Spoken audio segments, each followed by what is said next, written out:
आणि विद्यार्थी बंधू भगिनींना शिक्षक बनले. थोडक्यात बोलणार आहे.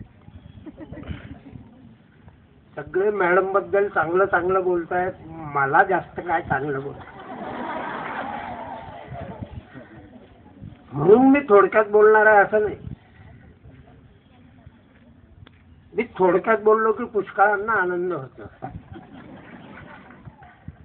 जास्त बोललो तर नाही. मी बोलायला एवढ्यासाठी उभा राहिलो की माझ्याबद्दल बरंच बोललं गेलं. आणि निरोप मला आहे का मॅडमला? कोणी सांगता हॉटेलमध्ये खाऊ नका, कोणी म्हणतात बाईंशी गोड बोला. त्यांनी किती गोड बोलते इथे सांगू? बोलतो.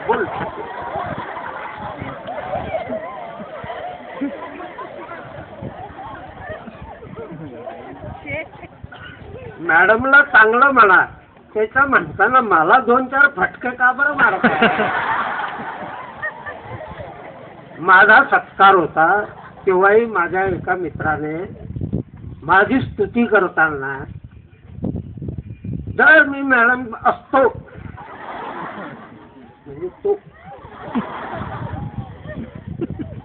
जर मी सरांशी लग्न केलं असतं तर पळून गेलो असतो.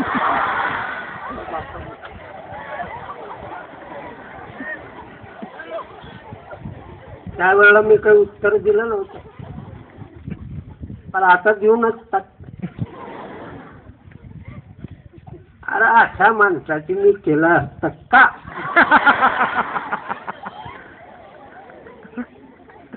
मॅडमने आता आमचं लग्नच मुळात जेलमध्ये ठरलं. मी तुरुंगात होतो, चांगल्या कामात होते. आणीबाणीमध्ये जेव्हा अटलजींना सुद्धा ठेवलेलं होतं त्यांच्या बरोबर मी पण होतो. तिथं आमचं लग्न ठरलं. सुरुवात 0, घरामध्ये काही नव्हतं. तर माझं फकीर बिकीर असं म्हणतात ना. शाळेची सुरुवातही आमच्या संसारासारखी फाटकी. आता DN पाटलांनी सांगितलं की माझा क्लास नंबर 1 पण गळायचा.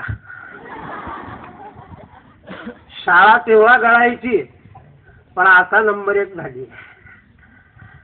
आणि हे श्रेय या संचालकांचं, शिक्षकांचं आहे. आणि ते मॅडमचा थोडाफार त्याच्यामध्ये वाटा आहे. या शाळेमुळे आमचा संसार चांगला झाला. प्रत्येक वक्त्याने माझा उल्लेख केला, चांगला वाईट केला. त्याच्यातनं मी एकच अर्थ काढतोय की ही शाळा आणि कुलकर्णी अलग होऊ शकत नाही.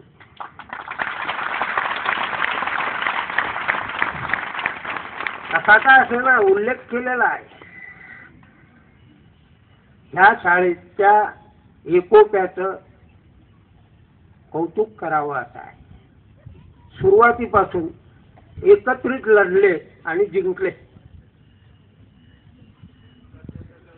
एकत्रित लढले, जिंकले आणि आता हे एवढं भव्य उभं राहिलेलं आहे. याच्यापेक्षा आणखीन भव्य उभं राहावं अशी सदिच्छा व्यक्त करतो.